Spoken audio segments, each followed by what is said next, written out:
বন্ধুরা, good morning. তোমরা সবাই কেমন আছো? আশা করি সবাই অনেক ভালো আছো, আর আমরাও ভালো আছি। আমি তনু চলে আসলাম তোমাদের সাথে নতুন আর একটা ব্লগ নিয়ে।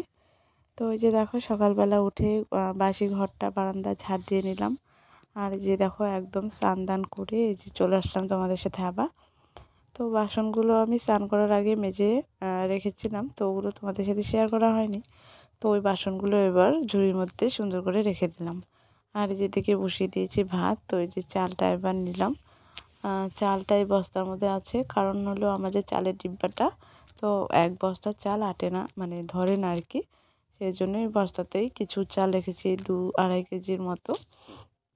তো ওগুলো আগে শেষ হবে, তারপরে কিন্তু আমি আমার ডামটা, মানে চালের ডাম থেকে বের করব। আর এদিকে ছেলেকে চা বানিয়ে দিলাম, ও খাচ্ছে। আর আমি ডালটা বসিয়ে দিলাম, মুসুরির ডাল রান্না হবে। আর কালকে সবজি আছে, তো ওগুলো দিয়েই খাওয়া হবে।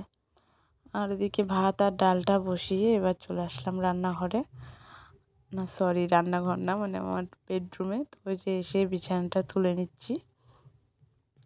আর বিছানাটা মানে এখন যদি না তুলি তাহলে আমার তোলাটা টাইমই হবে না, কারণ ছেলেকে নিয়ে যেতে হবে স্কুলে। আর আমার ছেলের স্কুলটা কিন্তু অনেকটা দূরে, মানে এখান থেকে প্রায় 2 কিলোমিটার, 2-3 কিলোমিটারের মতো হবে আমাদের বাড়ির থেকে।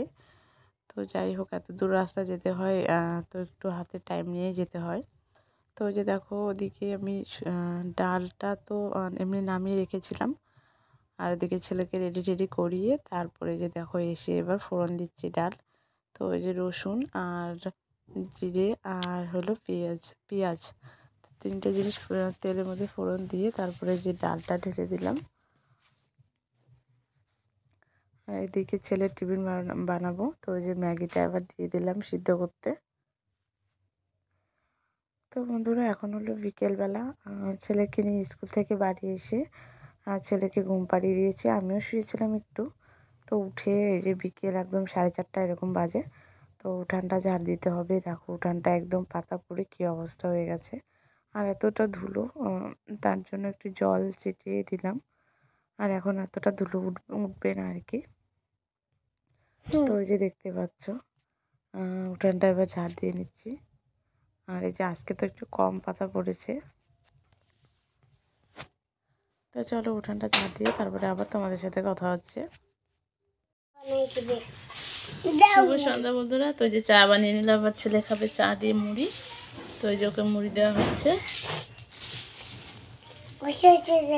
হচ্ছে, দাঁড়াও মেখে দিই। হ্যাঁ, এই যে এবার ওকে মুড়িটা মেখে দিই চা দিয়ে, ও খা। গরম কিন্তু বাবা, হ্যাঁ, ফু দিয়ে খাও। আর এই যে এটা হলো আমার চা। তো ওই যে দেখো একটু বাসন আছে, তো চাটা খেয়ে এগুলো সব মেজে আবার দুধ বসাবো। মানে দুধটা এখনও জাল দেওয়া হয়নি, শুধু চা বানালাম। তো চলো পরে কথা হচ্ছে। তো ওদিকে চা বানিয়ে, সন্ধ্যাবেলা চা বানিয়ে ছেলে আর আমি খেয়ে নিলাম।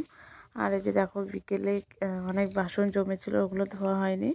তো ওই যে এবার সন্ধ্যাবেলা এই যে জল, মানে পাশের বাড়ি কাকিমাদের বাড়ি থেকে জল এনে তারপরে এই যে এখন ধুয়ে নিচ্ছি। তো অনেকগুলো বাসন জমেছে, তো বাসনগুলো ধুতে একটু দেরি হবে। তো যাই হোক, যত তাড়াতাড়ি মানে ভিডিওতে দেখা যায়, আদৌ কি তত তাড়াতাড়ি হয় বলো? এই বাসনগুলো মাজতে কিন্তু অনেকটা টাইম লেগে গেছে। তো যাই হোক, এই যে বাসনগুলো এবার মানে জায়গা মতো সুন্দর করে গুছিয়ে রেখে দিই, নয়তো একদম সম্পূর্ণ ঘরটাই একদম এলোমেলো, মানে ভরা ভরা লাগবে, কেমন ভালো লাগবে না দেখতে, অগোছালো লাগবে। তো যাই হোক, চলো বন্ধুরা, আমার ভিডিও যদি তোমাদের কোনো কারণে ভালো লেগে থাকে তাহলে অবশ্যই আমার চ্যানেলটা সাবস্ক্রাইব করে আমার চ্যানেলের মিষ্টি একটা সদস্য হয়ে থেকে যেতে পারো। তো চলো আজকে ব্লগটা এই পর্যন্তই। ভালো লাগলে অবশ্যই লাইক কমেন্ট করে পাশে থেকো।